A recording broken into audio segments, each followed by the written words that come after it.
মুর্শিদাবাদ ট্যুরের একদম লাস্ট অপশানে আমাদের ছিল মতিঝিল ঘোরা। এর আগেও আমি গেছি, তবে তখন শুধু গিয়ে লোকজনের মাথা দেখেই বাড়ি ফিরে এসেছি। সিজন সময়ে গেলে এরকমই হয়। শীতের সময় এই জায়গায় গিয়ে আরাম পাওয়া যায়, অনেক ফুলও দেখা যায়, তবে লোকজনের জন্য প্রাকৃতিক পরিবেশটাকে আর উপভোগ করা যায় না। অফ সিজনে গিয়ে দারুণ আনন্দ করে এসেছি আমি, চোখ প্রাণ মন ভরে দেখে এসেছি।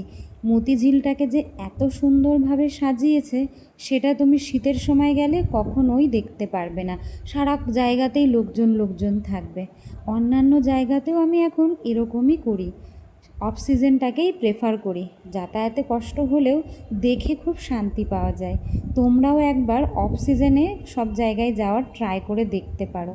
কাঠগোলাপ নানান ধরনের গাছপালা দিয়ে খুবই সুন্দরভাবে সাজানো। তবে একটা কথা না বলে থাকতে পারছি না, এত সুন্দর জায়গাতেও আসলে মানুষের জাতটাই আমরা খারাপ। জলের বোতল, কোল্ড ড্রিঙ্কসের বোতল, কাপ যেন তেন প্রকারের নোংরা, ইভেন বাচ্চাদের প্যাম্পার্স হাগিস নোংরা সহ যেখানে সেখানে ফেলে রাখা। প্রচুর ডাস্টবিন আছে এখানে, তা সত্ত্বেও সত্যি বুঝতে পারি না কোন মানসিকতার মানুষরা এরকম করেন। এত ভালো জায়গাটাকে দুহাত ভরে আমরা নোংরা করি। যাই হোক, যারা এখনও যাওনি অবশ্যই যেও।